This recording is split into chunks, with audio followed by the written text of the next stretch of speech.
O que sabíamos sobre São Figarland Garling, aquele que seria o pai de Shanks, estava errado. A princípio, ele foi introduzido como o antigo rei de uma terra chamada God Valley, mas acontece que, na verdade, ele nunca teria sido o rei daquele lugar, mas sim alguém que lutou para defender aquela ilha e que foi chamado de herói. Ué, mas esse não tinha sido justamente o Garp?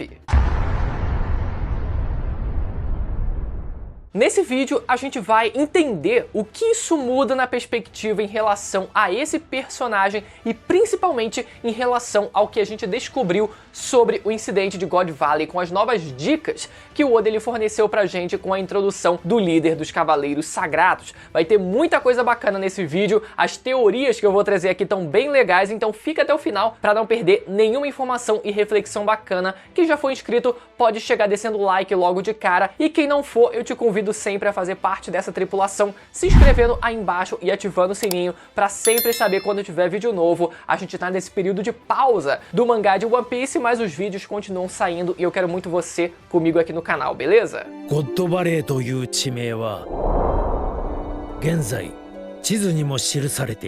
Então, a princípio, São Figarland Garling teria sido introduzido no mangá como o antigo rei de God Valley. Essa informação pareceu esquisita, porque sabemos que todas as 20 famílias que fundaram o governo mundial durante o século perdido, com exceção da família Nefertari, ascenderam para residir na Terra Sagrada de Marijoa, e dessa forma a gente imaginava que teria permanecido assim até os dias de hoje. E caso a família Figarland realmente seja uma dessas 20 famílias originais, ela deveria, em tese, residir em Marijoa junto das outras, já que ela não seria uma exceção. Então a gente precisou tentar encaixar essa informação que a gente já tinha sobre as 20 famílias e que foi dita inclusive não só pelo Doflamingo em Dressrosa, mas novamente pelos Gorosei durante o Reverie, pegar isso e juntar com o que a gente a princípio sabia sobre a família Figarland, e dessa forma a gente chegou na possibilidade de que, assim como as demais famílias, a família Figarland teria ascendido à Terra Sagrada de Marijoa, mas em algum ponto da história eles teriam descido para assumir a realeza de God Valley, e esse motivo a gente especulou que seria para velar e mumificar os antigos nobres do mundo, prática essa presente no Egito Antigo, mais especificamente num lugar chamado de Vale dos Nobres, e depois que a ilha desapareceu do mapa, eles teriam voltado a residir em Marijoa. Mas tivemos uma alteração do título do líder dos Cavaleiros Sagrados depois que tivemos a tradução da Manga Plus. Na verdade, até na tradução oficial da Manga Plus, ele também foi descrito como o governante, o rei de God Valley, mas depois a Manga Plus atualizou para alguém, dizendo que ele seria alguém que seria apenas uma figura dominante ou de grande importância e influência durante aquele incidente. Essa correção, inclusive, foi feita na tradução em inglês, mas em português ele continua sendo descrito como o governante de God Valley. Acontece, de vez em quando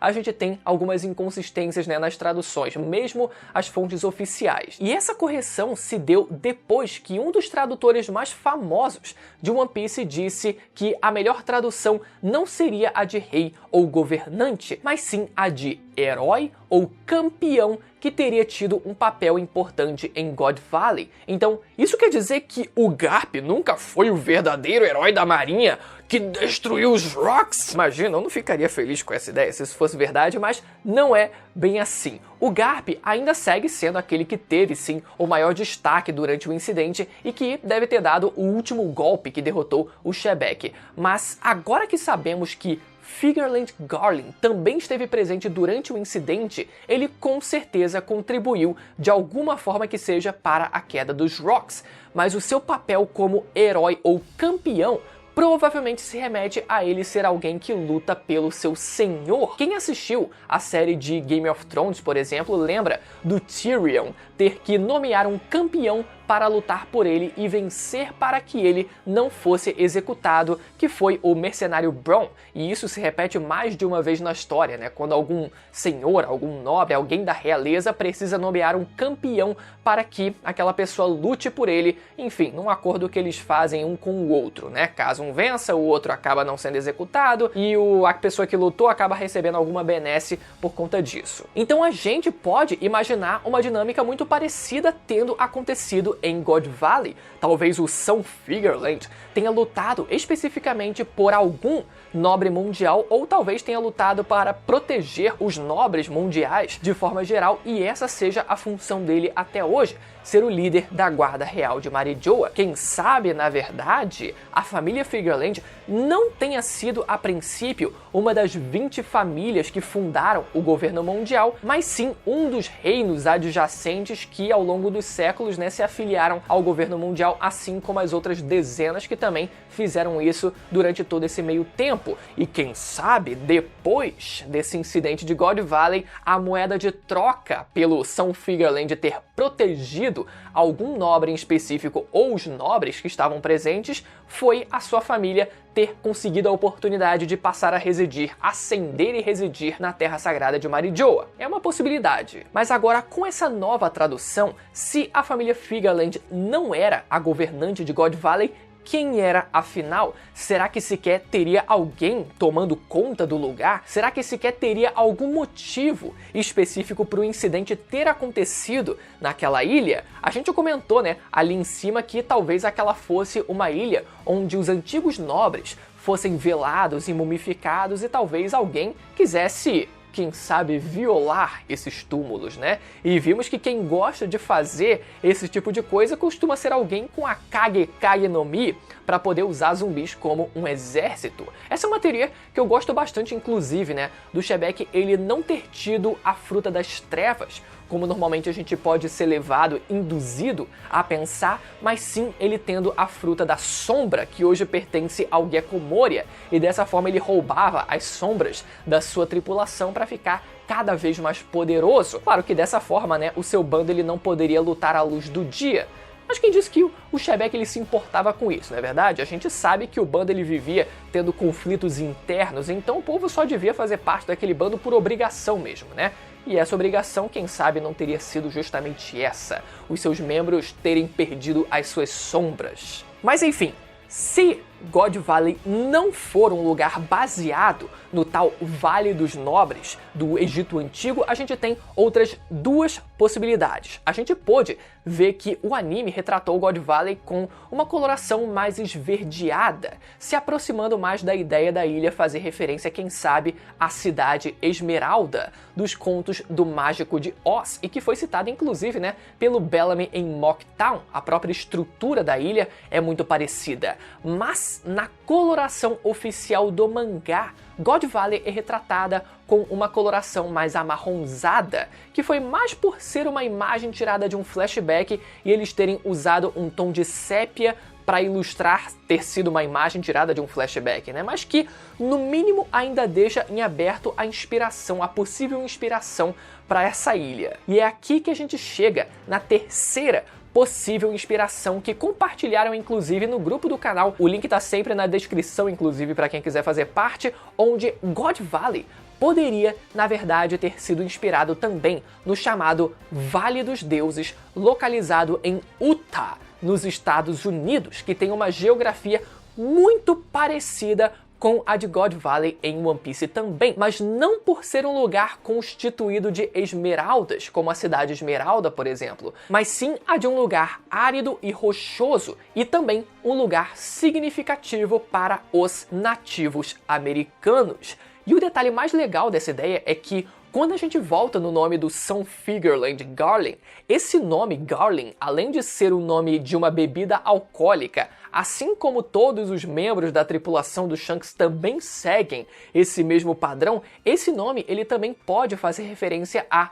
Garlington, um general dos Estados Unidos que ganhou a medalha de honra pelos seus serviços durante as guerras indígenas. Ou seja, por mais que durante o incidente de God Valley a marinha estivesse protegendo os Tenryubitos, talvez aquela terra nunca tenha sido deles, mesmo eles hoje em dia sendo chamados de deuses. Mas se a gente for se basear nessa ideia de que o Vale dos Deuses era um lugar de importância para os nativos americanos, God Valley seria na verdade pertencente ao povo que foi inspirado nos nativos americanos, que foram os Lunarianos. Ou seja, depois que eles foram expulsos da Red Line durante o Século Perdido, pode ser que os seus sobreviventes tenham migrado para God Valley e vivido lá até a ilha desaparecer completamente do mapa. Inclusive, a gente não sabe se todos eles foram extintos ou ainda estão refugiados. Alguns deles por aí, ainda existe essa possibilidade. Então, nesse caso, o tal General Garlington teria sido a inspiração para o Oda criar o personagem Figureland Garling. Particularmente, eu acho essas possibilidades tão boas que daria pra gente mesclar elas numa grande salada de fruta, com God Valley sendo pertencente aos Lunarianos, ao mesmo tempo tendo uma cidade feita de esmeralda e ainda sendo um lugar para velar, na verdade, os antepassados que talvez não fossem os Tenryubitos, mas os próprios Lunarianos, que quase teriam sido extintos, né, durante o Século Perdido. O fato é que God Valley foi dita ter desaparecido do mapa, sendo que a gente viu que a primeira vez que a arma do governo foi usada foi em Lulushia. E alguns de vocês comentaram nos outros vídeos que, se não foi através da arma ancestral Uranus, talvez a ilha tenha sido destruída pelo próprio Barba Branca. E eu achei interessante essa ideia porque o Barba Branca ele foi descrito como tendo conquistado o seu título de homem mais forte do mundo antes mesmo da morte do Roger. E isso foi dito no Databook Vivre Card. Então, de alguma forma, em algum momento da história, ele precisaria ter realizado um feito grandioso o suficiente para que o mundo o reconhecesse dessa forma. E essa talvez tenha sido, durante o incidente de God Valley, o epicentro do maior evento que reuniu todos os grandes figurões da época. Claro que vale lembrar também como o título do Barba Branca parece ter recebido uma certa ajudinha do governo. Isso porque quando a gente volta no flashback do Oden, a gente vê o bando do Roger reclamando que os jornais só falavam de um tal de Barba Branca, mesmo o bando do Roger também estando na ativa. Isso a gente sabe o porquê, porque o governo não queria que o Roger recebesse tanta atenção por causa do seu sobrenome, então eles davam uma atenção maior ao Barba Branca e isso pode ter influenciado na formação, na consolidação do título de mais forte ter ido para o Barba Branca e não para o Roger.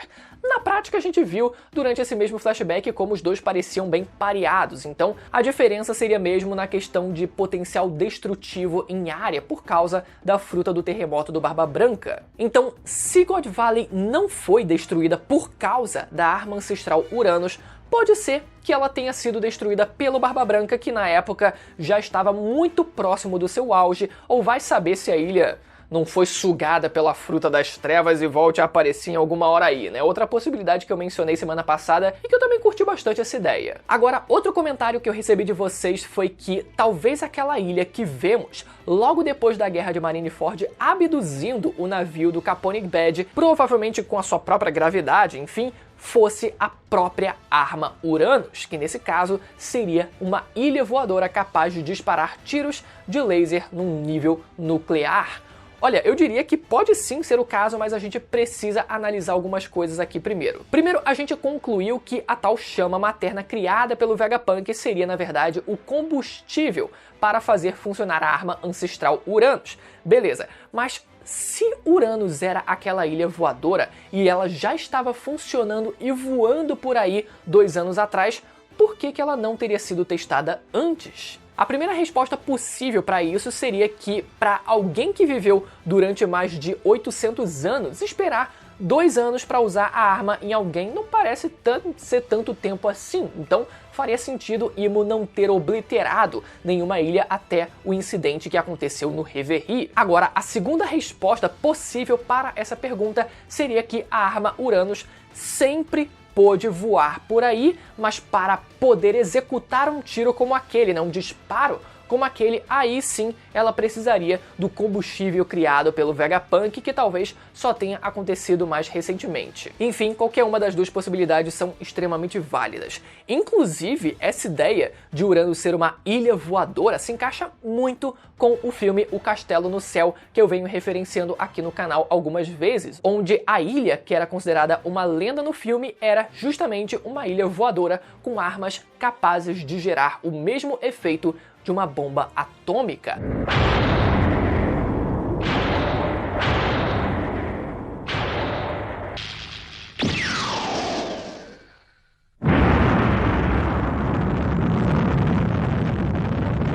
A diferença nesses dois casos é que no filme a fonte de energia da ilha era um cristal mágico e em One Piece parece ser através de combustão, já que é citada, a tal chama materna. Além de que, outra diferença seria que, se esse fosse o caso, a ilha lendária no filme, que poderia ser a ilha de Laugh Tale, se a gente fosse traçar um paralelo, seria, na verdade, adaptada em One Piece para uma ilha que não fosse Laugh Tale, mas sim uma ilha que seria a arma ancestral Uranus. Enfim, mais um vídeo recheado de reflexão, informação, curiosidade, especulação, e as teorias não param. Quero saber a teoria de vocês aí nos comentários mais uma vez, quem sabe eu não aproveito alguma delas para trazer aqui pro canal também. E se você quiser ficar ainda mais por dentro do universo de One Piece, você pode conferir os últimos vídeos de teorias e análises que saíram sobre o universo de One Piece, que vão aparecer na tela agora para você poder ir lá assistir, beleza? Até a próxima, tchau!